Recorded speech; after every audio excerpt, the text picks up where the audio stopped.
Boa tarde, Orengo. Boa tarde, Cláudio Humberto. Boa tarde a todos que nos assistem aqui na Band nessa tarde de hoje, né? Primeiro, eu quero garantir a segurança jurídica, mas os contratos têm uma duração definidas e são renováveis anualmente, né? Então, nós temos um período de governo de 4 anos, então, dentro desse período, tenho certeza que nós poderemos adotar as ações que foram ditas aqui, que é de reduzir o número de pardais em 50%. Com relação ao aspecto da segurança, eu gostaria de remeter à faixa de pedestre. Quando foi instituída a faixa de pedestre, nós tivemos uma campanha maciça na televisão e, mais do que isso, os agentes de trânsito ficavam nas faixas orientando. Nós continuamos a ter agentes de trânsito. Eu acho que esse processo educacional é muito importante e, mais do que isso também, hoje nós temos a cada 500 metros, nós temos um número muito grande de pardais e em muitos locais que não, eu pelo menos, no meu entendimento, não justifica esse número tão excessivo. Parece até caça-níqueis. Não, né? Parece caça-níqueis e você tem assim, e outra coisa, que vem assim uma 70, muda para 60, depois mudou para 50, aí muda para 80, depois volta para 70. E isso daí é um caça-níqueis realmente. Então, eu acho que nós precisamos fazer esse processo. Não é um processo que será feito todos de uma vez. O governo tem que ter responsabilidade, a gente vai fazer uma via, nunca em vias que tenham colégio, que tenham hospitais, que tenham residências. Então, nós podemos tranquilamente, eu tenho muita convicção que vai ser retirados vários pardais e que nós não elevaremos os acidentes de trânsito. Muito pelo contrário, a estatística deste ano mostra que o número de acidentes cresceu e continua. E temos esse número enorme. Cada dia que você vai às ruas, tem mais um pardal instalado. Tem que investir em educação, né? Tem que investir em educação do trânsito. E as multas de trânsito aqui no Distrito Federal não estão sendo usadas para a educação do trânsito, muito pouco. Elas estão sendo desviadas para outras aplicações que não estão previstas em lei, inclusive. A senhora, para surpresa de muita gente, a senhora, desde o começo da campanha, que tem uma posição muito confortável nas pesquisas. Agora, com a liderança, aliás, descolada dos demais. A senhora não está entre as pessoas surpreendidas com esse desempenho, certamente. Mas o que eu gostaria de saber é o seguinte, com a sua presença, evidentemente, certa no segundo turno, tem algum candidato de preferência ou qualquer desses que estão ameaçando ali disputar com a senhora na segunda volta, qualquer deles está tudo bem ou prefere, ou tem algum que é mais fraco do que o outro? Como é que a senhora avalia isso? Não tem nenhuma preferência. Quem quer disputar uma eleição, um campeonato, você tem que estar disposto a enfrentar quaisquer que sejam os seus adversários, senão você já parte para a eleição enfraquecido, não acreditando no seu potencial. Eu não tenho nenhuma dificuldade de enfrentar qualquer um dos nomes que estão colocados aí na disputa ao governo do Distrito Federal. Está confiante que vai para o segundo turno e vence essa parada? Estou confiante que vou para o segundo turno e que vença essas eleições. Candidata, aproveitando que a senhora falou em campeonato, uma proposta em sua plataforma de governo, né, gera repercussão, uma das propostas, porque a senhora prevê a construção de 2 estádios, no Recanto das Emas, também em Santa Maria. Claro, quando a gente fala em estádios, a gente lembra, claro, do nosso Mané Garrincha, que virou deficitário, muita gente acha que é um elefante branco. A senhora acha que realmente há espaço neste momento para a construção de mais estádios, mesmo com a crise em diversos setores aqui do DF? Não, a pergunta foi muito boa para eu poder esclarecer, né?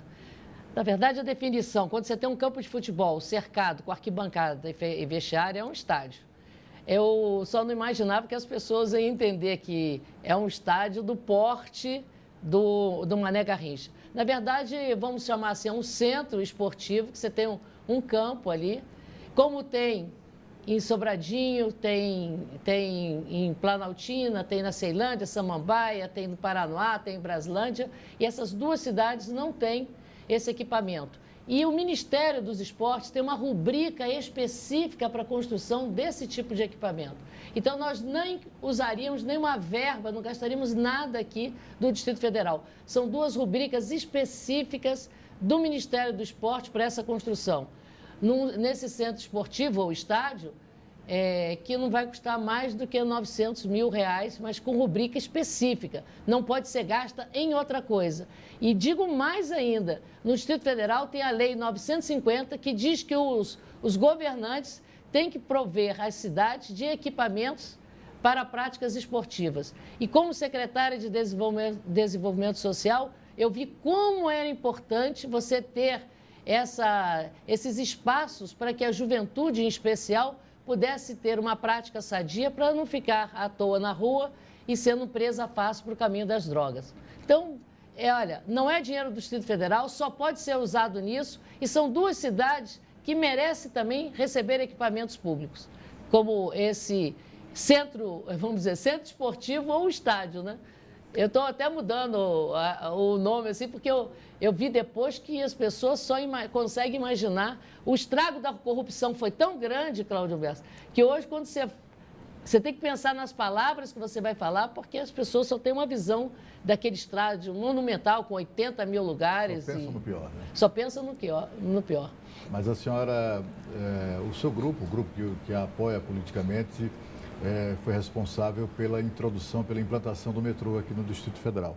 Mobilidade urbana nos problemas mais graves que nós enfrentamos aqui, não é? Uhum. Amanhã será o Dia Mundial Sem Carro, que aqui em Brasília é inócuo, porque afinal de contas as pessoas são obrigadas a fazer a opção Sim. pelo transporte individual. Uhum. Queria saber quais os seus projetos, quais as suas intenções com relação a metrô, a VLT, enfim, outras formas de transporte de massa. Nós já temos alguns projetos prontos e outros em estado bem adiantado com relação às estações de metrô, né? Você tem projeto pronto para levar até a Asa Norte, o final da Asa Norte, para fazer integração com o BRT, né? Que vai para Sobradinho e Planaltina. Temos mais duas estações, projetos prontos para mais duas estações de expansão na Samambaia e mais uma de expansão Mas pensar em pegar o touro da unha, porque assim, projeto todo mundo faz, né? Sim. Mas e executá-los? Olha, o Distrito Federal, ele hoje ainda tem um colchão assim de folga para que você possa pregar créditos nacionais ou internacionais através do BNDES, FCO e também até dentro do Banco Mundial. Então, você tem recursos de onde buscar para fazer esse desenvolvimento muito importante aqui, que é deslanchar a questão da mobilidade urbana do Distrito Federal. As pessoas passam muito tempo para chegar no trabalho ou para voltar para casa, é até desumano. Principalmente que nós temos hoje um grande número de mulheres, arrimo de família aqui. Talvez seja uma das unidades da federação que nós tenhamos mais mulheres como arrimo de família e que elas perdem 3 horas, quer dizer, ela tem uma extensão de jornada, 3 horas, 1h30 para chegar ao trabalho, 1h30 para retornar. Nós precisamos dessas mulheres mais próximas dos seus filhos. Agora, candidato, precisa deslanchar mesmo aqui no Distrito Federal é a área da saúde, continua sendo o calcanhar de Aquiles. Uhum. Aqui no DF, a gente ainda vê muitas reclamações de falta de médico, falta de insumo. E tem um debate aí muito presente entre os seus adversários, que é o debate sobre o hospital de base. Qual é o seu posicionamento a respeito deste debate e como solucionar os problemas na área da saúde? Olha, quando começou essa discussão, até tive a oportunidade de escutar com vários médicos, especialmente um médico que faz parte da nossa coligação, que é candidato a deputado federal, que é o Dr. Charles, e nós discutimos muito esse modelo, porque o instituto que hoje existe parece que perdeu transparência, não passa confiança, tem vários problemas que estão sendo enfrentados lá, mas que não estão sendo dado publicidade. E teve um período que funcionou muito bem, que foi a Fundação Hospitalar, que esse modelo de fundação talvez pudesse dar mais celeridade aos processos, mais flexibilidade, mas, por outro lado, não perderia a transparência nos atos. Então, desde aquele momento que nós tivemos essa discussão, eu estou adotando um princípio de, lá na transição, se eleita, nós já começarmos a discutir essa mudança de modelo da Secretaria de Saúde, migrando para o modelo de fundação. né? Isso me parece que, pelo menos, tem sido bem aceito pelos profissionais da saúde e a gente tem uma garantia de transparência. E fica na mão do governo a gestão, né? Ninguém assume o governo pensando no pior, pensando que vão ocorrer escândalos, etc. Mas a senhora, uma vez eleita governadora, assumindo o governo, na eventualidade da ocorrência de escândalos de corrupção envolvendo pessoas, seus auxiliares, qual será a sua atitude? É afastar enquanto a gente está, pedir o afastamento até que se concluam as investigações. E nós queremos dar uma diretriz que essas investigações elas corram mais rapidamente. Nós vamos fortalecer a delegacia relacionada a crimes contra o patrimônio público e eu acho que nós conseguiremos esse intento, se for necessário. Eu espero que não seja necessário, né? De forma alguma. Para ficar bem claro, assim, alguém se envolver em alguma coisa assim, uma denúncia de corrupção, será afastado imediatamente? Nós vamos pedir o afastamento, né? Se tiver alguns indícios, assim, de forma clara, objetiva, concreto, que não seja apenas uma palavra que foi jogada, né? Porque quero dizer que nós vamos ter uma ouvidoria, estou chamando de uma ouvidoria especial ligada ao gabinete do governo, que na verdade seria um compliance, né? Com as mesmas regras de um compliance. Tempo de resposta, as pessoas podendo acompanhar a tramitação da sua denúncia, da sua reclamação. E nós não usamos esse termo compliance porque ele ainda não é tão comum assim no Brasil. As empresas, de um modo geral, já convivem com esse instituto, mas as pessoas do povo ainda não sabem, né? Porque a gente se apropriou de uma palavra americana, né? E são regras que garantem... São regras que garantem a transparência para o denunciante e ele pode fazer a denúncia dele de forma anônima. Ele recebe, quando ele faz o acionamento, ele recebe um número e ele é identificado apenas com esse número, né? Então, tem várias regras que nós vamos seguir. É um verdadeiro compliance. Nós estamos chamando de ouvidoria especial só porque esse nome compliance ainda não é bem entendido por toda a população do Distrito Federal. Agora, candidato, a senhora citou a delegacia, o que nos leva a um tema que é muito importante, que é a segurança. O que a senhora pretende fazer, se eleita, com os postos comunitários de segurança, aqueles que não foram queimados ainda, já que temos mais de 50 postos incendiados, vandalizados, e qual será a sua política de policiamento ostensivo? A gente vê hoje uma prioridade ao policiamento em viaturas, em carros aqui no DF. Esses postos comunitários que nós tivemos no passado, eles engessavam muito, porque o policial ficava preso dentro do posto. Então, na verdade, a eficácia do serviço de policiamento não era assim assegurada, né? Então, nós não vamos usar esse Instituto dos Postos. Vamos aproveitar, às vezes, para você poder fazer numa comunidade que não tem ainda nenhum...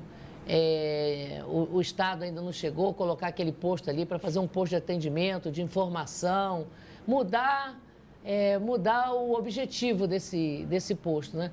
Porque nós vamos querer um policiamento mais comunitário, mais presente, dialogando com as pessoas, móvel, né? Esse policiamento móvel. Mas não é aquele policiamento que move, que os policiais estão dentro do carro e ficam num ponto distante e também não saem para conversar com a comunidade, né? O seu vice, Alírio Neto, é um especialista em segurança pública. Ele tem um trabalho, inclusive, contra as drogas, né? Exatamente. De formação de jovens, etc. sobre esse assunto. Do programa Provítima, que ele vai ter papel determinante nas políticas de segurança pública do seu governo?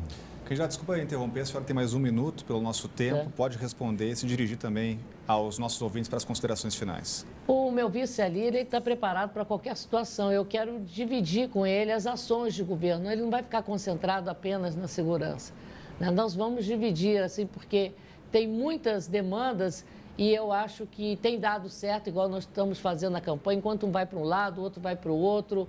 E eu tenho absoluta confiança no trabalho do Alírio. E é assim que nós vamos fazer. Nós vamos dividir as ações de governo para que nós estejamos mais perto da população.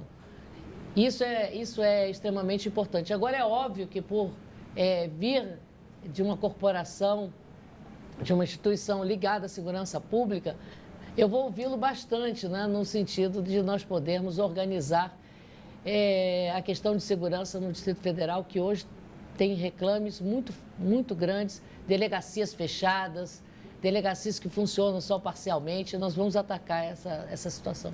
Candidata Helena Pedrosa, do PROS, obrigado pela presença aqui no Band Cidade. Muito obrigado. Eu que agradeço a você, Cláudio, agradeço a Orengo, agradeço a Band em toda a sua expressão aqui dos seus servidores e a todos que acompanharam o programa.